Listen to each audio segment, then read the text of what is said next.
Pandangan Nasitah menyapu pada ruangan yang tampak dihiasi gambar tangan anak-anak dan beberapa hiasan lucu lainnya. Ruangan ini masih tetap sama setelah beberapa tahun ia tinggalkan. Duduk dulu Nasitah, bibi siapkan air minum untukmu. Pasti kamu haus. Nasitah mengangguk sambil mendudukkan dirinya di sofa. Matanya masih memperhatikan setiap sudut ruangan, seolah mengobati rindunya setelah beberapa tahun tidak ke sini. Nasitah melirik ke arah pintu yang sengaja dibuka. Tak terasa langit sudah menggelap dan rintik-rintik hujan mulai berjatuhan membasahi bumi. Ini minum dulu Nasitah, Bisita dengan membawa teh hangat. Ia meletakkan di atas meja. Nasitah mengambil secangkir teh itu lalu meminumnya. Kebetulan hawa di sini cukup dingin dan ia membutuhkan sesuatu yang menghangatkan tenggorokan. Kalau kamu mau, kamu bisa menginap di sini Nasitah, tawar Bisita. Nasitah terdiam beberapa saat, lalu ia menggeleng. Tidak Bi, aku harus pulang malam ini juga, tolaknya halus. Ya sudah kalau begitu, tapi pulangnya nanti saja ya, lagi pula di luar hujan dan udaranya juga dingin. Tapi nanti kamu pulang dengan siapa? Naik taksi setelah itu ke terminal Bi.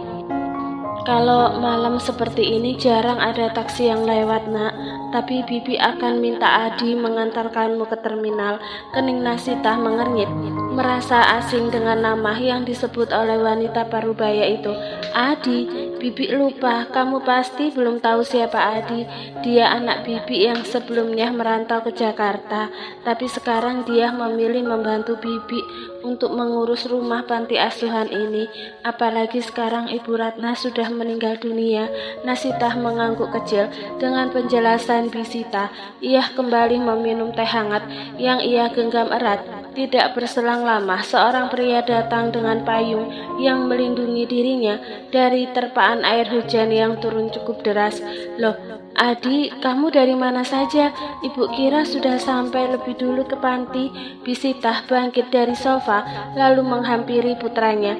Tadi sepeda motorku mogok Bu, jadi aku bawa ke bengkel. Aku pun pulangnya menggunakan taksi, jawab Adi apa adanya. Mata Adi tak sengaja melirik ke arah seorang wanita yang tengah memperhatikannya. Dia siapa Bu? Adi menunjuk Nasitah dengan ekor matanya. Ia berbisik pelan. Itu Nasitah, dia sebelumnya anak yang diasuh di panti asuhan ini beberapa tahun yang lalu. Adi manggut-manggut dengan penjelasan sang ibu. Matanya melirik Nasitah dari atas sampai bawah, tampak cantik dan terawat. Sepertinya kehidupan wanita itu cukup nyaman secara ekonomi. Nasitah yang merasa diperhatikan seperti itu mengalihkan pandangan ke arah lain sambil menghabiskan teh miliknya. Nasitah, kenalkan ini anak bibi. Nasitah kembali menoleh dan menatap Adi. Pria itu mengulurkan tangannya yang dengan ragu-ragu. Nasitah sambut, Adi, Nasitah. Ia segera menarik tangannya dengan perasaan canggung. Adi, kamu temani Nasitah di sini. Ibu ke belakang sebentar. Titah Bisita yang diangguki oleh Adi. Pria itu mendudukkan dirinya di samping Nasitah yang merasa canggung. Apalagi sebelumnya mereka belum pernah bertemu. Sebelumnya sudah lama tinggal di panti asuhan ini. Adi mulai membuka obrolan. Nada suaranya tampak santai dan bersahabat. Hampir 7 tahunan, karena setelah lulus sekolah aku keluar dari panti ini. Oh begitu, dan sepertinya usiamu lebih muda dariku ya. Adi terkekeh ringan berusaha mencairkan suasana. Sementara itu Nasitah hanya tersenyum tipis menanggapi ucapan Adi. Namun atensi keduanya teralihkan kala sorot cahaya mobil berhenti di depan halaman panti asuhan. Mobil sedan mewah. Adi bangkit dari sofa dan berjalan ke arah pintu yang terbuka lebar. Matanya menyipit memandangi mobil asing itu. Tidak lama seseorang keluar dari mobil yang tidak lain adalah sedan. Ia melangkah ke rumah itu dengan payung hitam yang melindungi dari derasnya air hujan. Matanya yang tajam langsung menyorot ke sosok Nasitah yang ada di dalam rumah itu. dan tatapannya beralih pada pria asing yang berdiri di ambang pintu. "Anda siapa? Ada keperluan apa ke sini?" Adi langsung melontarkan pertanyaan kala Zedan hendak masuk ke dalam rumah itu. Suaranya menunjukkan kewaspadaan. "Dia suamiku," Nasitah menyahut dan segera menghampiri Zedan. Adi menoleh ke arah Nasitah. "Seharian kamu hilang tanpa kabar dan ternyata berada di luar kota sendirian." Zedan tampak mengomel kalah Nasitah berada di hadapannya. "Maaf mas, aku tidak sempat minta izin. Ayo kita masuk, biar aku jelaskan." Nasitah meraih tangan Zedan, lalu menarik masuk ke dalam rumah itu. Ia meminta suaminya duduk di sofa dan Zedan menurut. Matanya sesekali melirik ke arah sosok Adi yang diam terpaku di ambang pintu. "Begini mas, ibu Panti yang sebelumnya mengasuhku meninggal dunia. Jadi aku kesini untuk mengantarkannya ke peristirahatan terakhir. Maaf bila tidak meminta izin." Nada suara Nasita tampak sedikit takut. Zedan tidak mengatakan apapun. Matanya terus menyorot ke arah Nasita sampai ia menarik Nasita dalam pelukannya. Ia mendekap erat tubuh istrinya. Nasita tampak terkejut dengan tindakan tak terduga suaminya. Adi memalingkan wajahnya kala melihat pemandangan yang tak mengenakkan itu. Perlahan Zedan melepaskan pelukannya lalu mengecup kening Nasita. "Lain kali jangan pergi tanpa izin. Bagaimana kandunganmu?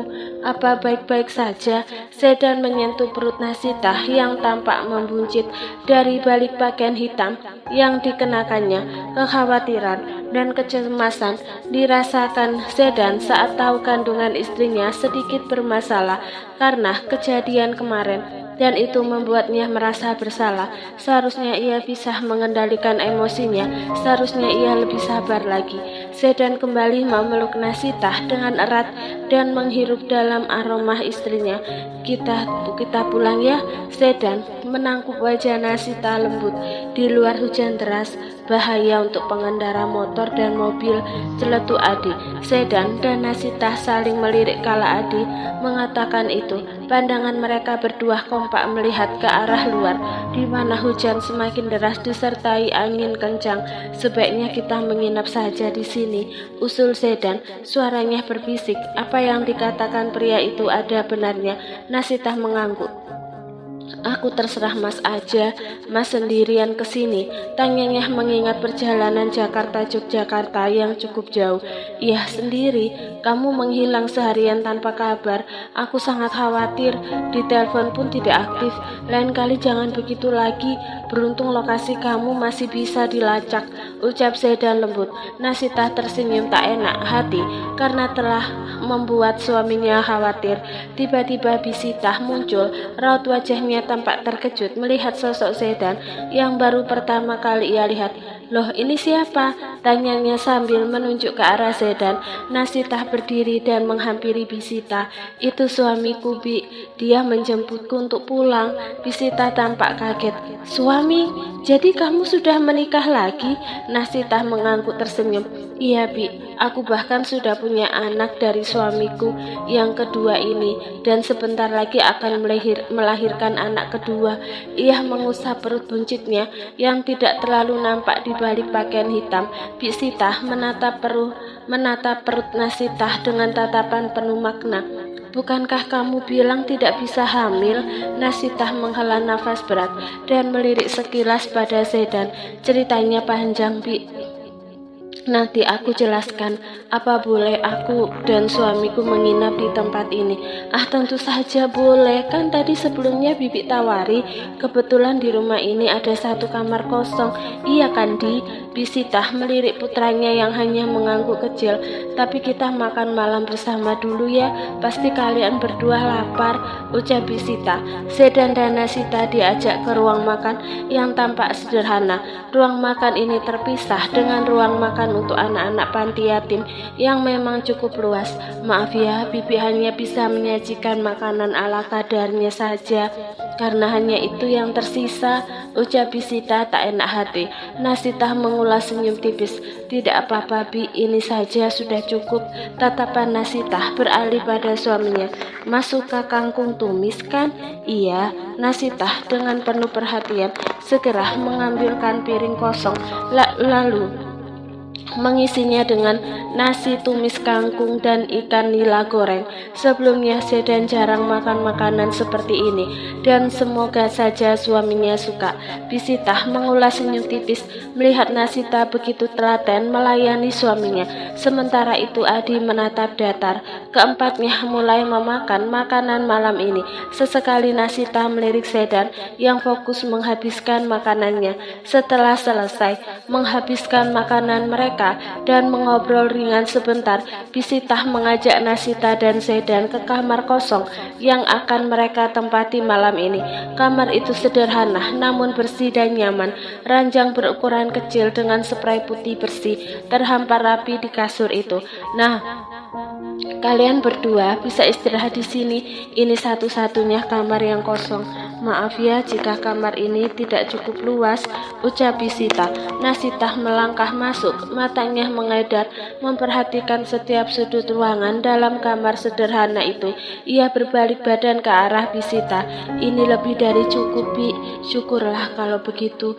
Kalian berdua bisa langsung istirahat. Ini juga sudah cukup malam. Bisita beranjak dari kamar itu dan tinggallah Nasita dan Sedan di sana. Sepertinya kasur ini hanya cukup satu orang. Sedan memperhatikan tempat tidur sederhana itu.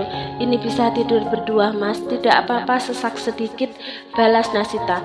Kamu yang kasihan jika tidur berdesakan. Apalagi kamu tengah hamil. Biar aku tidur di lantai saja. Sedan meraih selimut yang ada di tempat tidur, lalu merentangkannya di atas keramik. Mas yakin mau tidur di sana? Iya, Nasita. Sekarang cepat tidur, pagi-pagi kita akan segera pulang. Hujan semakin deras di luar dan bersamaan itu udara dingin semakin mendekap tubuh Sedan yang mulai menggigil kedinginan. Bahkan selimut sebagai alas tempat tidurnya terasa dingin, seolah ia tidur di atas keramiknya langsung. Sedan yang tak karuan dalam tidurnya perlahan membuka mata. Ia mengusap-usap tubuhnya yang kedinginan, apalagi tidak ada selimut lagi untuk menutupi tubuhnya. Matanya melirik ke arah Nasita yang tertidur pulas di atas kasur. Wajah wanita itu tampak damai dengan balutan selimut hangat di tubuhnya. Sedan bangkit dari lantai lalu naik ke atas kasur. Belum 1 jam tidur di bawah, ia sudah menggigil kedinginan. Apalagi ia tidak biasa tidur di tempat seperti ini. Karena tidak ada pilihan lain, Sedan ikut tidur berdesakan di samping Nasita. Ia menarik wanita itu ke dalam pelukannya, mendekap erat tubuh Nasita yang mengalirkan rasa hangat padanya, merasakan dekapan erat di tubuhnya. Nasita terjaga dengan pandangan yang tampak buram. Ia menatap wajah Sedan yang berada tepat di depan wajahnya. Matanya melirik kedua tangan Sedan yang melingkar di tubuhnya. Katanya mau tidur di bawah, kenapa tiba-tiba ada di sini? Ucapnya serak. Dingin sayang, aku benar-benar tidak tahan. Sedan menjawab dengan mata terpejam. Nasita membalas pelukan suaminya dan kembali melanjutkan tidurnya. Sedan maupun Nasita semakin terbuai dalam tidur mereka masing-masing. Apalagi sambil berpelukan seperti ini membuat mereka berdua semakin nyenyak. Suara siulan burung yang nyaring bercampur dengan paparan sinar matahari pagi yang terang membuat Sedan yang masih tertidur di kasur perlahan-lahan membuka matanya sambil merenggangkan otot-otot tubuhnya. Ia menatap langit-langit kamar dengan mata yang masih sayu. Bahkan saat masih pagi pun hawa dingin masih terasa membuat Sedan ingin berlama-lama bergumul dalam selimut di kasur yang kecil ini. Namun ia menyadari Nasita sudah tidak ada di sampingnya. Dengan gerakan sedikit malas, ia bangun dari kasur. Ia mengusap wajahnya yang terasa masih mengantuk. Sedan bangkit dari kasur, lalu melangkah gontai keluar dari ruangan. Baru keluar dari kamar, ia sudah disambut oleh suara bising anak-anak dari arah luar rumah. Karena penasaran, Sedan berjalan ke arah pintu. Di halaman rumah ia melihat begitu banyak anak kecil di sana. Suara canda tawa mengudara di sana. Sorot mata Sedan berhenti pada sosok Nasita yang ada di tengah-tengah anak itu. Istrinya terlihat tengah membagi-bagikan sesuatu. Satu-satu ya nak, tidak boleh berebut seperti itu, ucap Nasita menginstruksi sambil membagikan beberapa jajanan yang ia beli di minimarket dekat sini. Bik Sita terlihat mengatur anak-anak untuk mengantri dan sesekali menegur beberapa anak yang menyerobot antrian. Sedan bersedekap dada sambil menyandarkan tubuhnya ke sisi pintu. Segaris senyum mengembang di bibirnya, namun senyuman Sedan memudar kalah melihat Adi berada di samping istrinya. Mungkin terlihat biasa saja di mata orang lain, tapi ia tidak menyukainya. Sedan melangkah ke arah kerumunan anak-anak itu, persetan dengan penampilannya yang tak karuan karena baru bangun tidur. Mas, Nasita terkejut kala Sedan menarik pergelangan tangannya dan memindahkan posisinya ke samping kanan. Setelah melakukan itu, Sedan melirik sinis pada Adi sambil sebelah tangannya melingkar di pinggang Nasita dengan posesif. Sedangkan Nasita tampak tidak peduli dengan tingkah posesif Sedan yang tiba-tiba ia sibuk membagikan makanan ringan pada anak-anak panti. Jaga matamu itu, jangan melihat istriku seperti itu, kejam Sedan. Suaranya terdengar kasar. Sedan kira Adi akan diam saja dengan kecamannya itu, tapi nyatanya pria itu membalas ucapannya. Saya memiliki mata, jadi terserah saya ingin memandang siapa saja, ucapnya dengan tatapan mengejek. Sedan mengulum bibirnya menahan kesal, lalu membuang muka ke arah lain. Ia memilih memandangi Nasita yang terlihat tersenyum bahagia. Anak-anak di sana pun juga tampak bahagia dengan hadiah kecil yang Nasita bagikan sebelum ia pulang ke Jakarta bersama suaminya.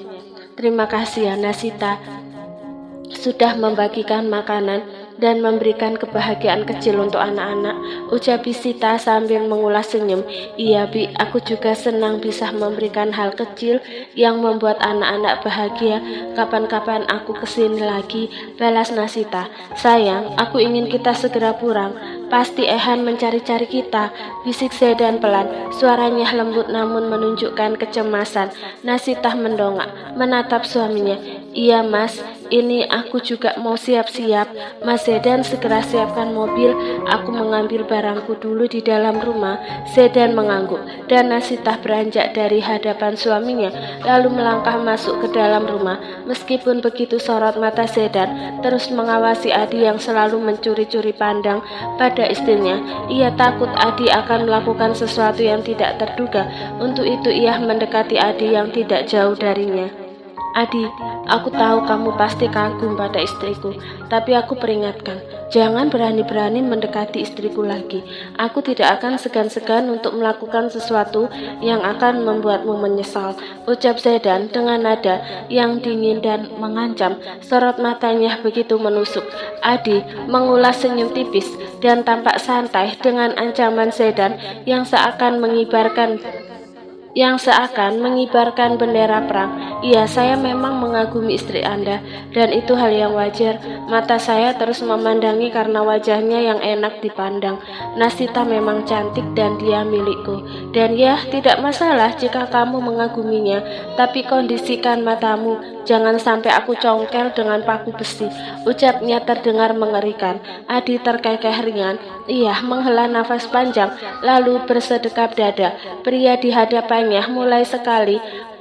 mudah sekali dipermainkan emosinya hanya karena istrinya. Aku pun tahu diri, tidak mungkin aku merebut wanita yang sudah bersuami. Jika aku melakukan itu, harga diriku hancur sebagai seorang lelaki. Wajah Sedan yang menegang perlahan mengendur kalah mendengar ucapan Adi. Matanya menyipit, mencari kebohongan dari balik mata Adi. yang terlihat tersenyum. Mas Sedan, suara Nasita membuat Sedan menoleh bersamaan dengan Adi yang juga menatap wanita itu. Nasita melangkah menghampiri keduanya sambil membawa tas miliknya. Sudah selesai? Tanya Sedan. Sudah mas, aku juga sudah pamitan dengan Bisita dan anak-anak, jawab Nasita. Tatapannya beralih pada Adi yang menatap dirinya. Aku pamit pulang ya, Di. Adi mengangguk. Iya, hati-hati di jalan. Kapan-kapan mampir lagi ke sini. Kami akan sangat senang sekali. Sedan langsung memicingkan matanya. Tatapan membunuh tampak jelas dari sorot mata pria itu. Sementara itu Adi kembali terkekeh ringan melihat semburat kemarahan di wajah Sedan. Senang sekali mempermainkan emosi pria itu. Nasita segera masuk ke dalam mobil dan tidak lama disusul oleh Sedan. Sepertinya suami Nasita orang yang berada, ucap Bisita menghampiri Adi sambil memandangi mobil sedan hitam itu menghilang dari pandangan matanya. Bukankah bagus? Dari kecil Nasita hidupnya begitu menyedihkan. Setidaknya Tuhan mengirimkan suaminya yang mencintai dan menyayangi begitu besar, balas Adi. Bisita mengangguk seraya tersenyum. Nasita beberapa kali hendak memejamkan matanya karena rasa kantuk yang membuainya, tapi berusaha tetap terjaga. Sedan yang fokus menyetir dan sesekali melirik Nasita. Ia menggenggam tangan istrinya lembut. Jika mengantuk, tidur saja sayang. Perjalanan kita sangat cukup jauh. Kasihan mas tidak ada teman mengobrol kalau aku tidur. Nasita begitu pengertian. Sedan menarik tangan Nasita lalu mengecupnya mesra. Hatinya menghangat dengan perhatian kecil seperti ini oleh istrinya. Tidak apa-apa, tidur saja. Pada akhirnya Nasita tertidur karena rasa kantuk yang tidak bisa ditahan lagi. Beruntung kondisi jalan tidak terlalu macet. Setidaknya mereka bisa sampai ke rumah tidak sampai larut malam. Silahkan diminum tuan, nyonya. Pelayan meletakkan teh dan beberapa kue di atas meja. Lukas mengambil secangkir teh yang diberikan lalu meminumnya, sedangkan Narendra hanya diam sambil matanya melihat ke arah pintu luar, berharap seseorang yang ia tunggu segera datang. Lain lagi dengan Sophie yang mulai bosan berada di rumah ini. Seharusnya setelah Narendra keluar dari rumah sakit, ia bisa bersantai lalu healing ke mall untuk shopping. Tapi karena permintaan Narendra, ia harus ke rumah ini. Walaupun sebelumnya sempat bertengkar dengan Narendra yang kekeh permintaannya dituruti. Terbang, ye! Ehan berlari-lari di ruang tengah, menerbangkan pesawat mainannya dengan riang. Tawa Ehan yang ceria sedikit menghibur ketiganya yang sama-sama bosan menunggu kedatangan Sedan dan Nasita. Keheningan diselingi oleh suara Ehan. Narendra mengulas senyum memandangi Ehan. Andai ia mempunyai anak, sudah pasti seusia Ehan. Tapi semuanya hanya sebuah angan-angan yang menyakitkan hatinya. Nak, sini. Narendra melambaikan tangannya pada Ehan. Sontak anak itu menghentikan langkahnya. Tanpa ragu Ehan mendekat pada Narendra. Tangan Narendra mengusap lembut puncak kepala Ehan dengan penuh damba. Om, kenapa duduk di kursi ini? Dengan polos Ehan bertanya sambil menunjuk kursi roda yang Narendra duduki. Kaki Om sakit. Mata Ehan sedikit melebar. Kenapa sakit? Kalau aku pegang sakit nggak? Anak itu menyentuh kaki Narendra. Bukannya kesakitan, Narendra malah tertawa kecil. Ia mencubit gemas pipi Ehan yang membulat. Sophie memutar bola matanya malas melihat putranya tampak akrab dengan anak Nasita. Namun, atensi keduanya teralihkan kala mendengar suara mesin mobil di depan teras. Sepertinya Sedan dan Nasita telah datang. Akhirnya mereka datang juga. Tidak sabar, aku ingin segera pulang, gumam Sophie. Papa harap ucapan kamu itu benar, Narendra. Tiba-tiba Lukas membuka suara dan Narendra menoleh. Papa tenang saja, aku tidak bohong dengan ucapanku. Kalau Sedan nanti marah, biar aku yang menjelaskan padanya.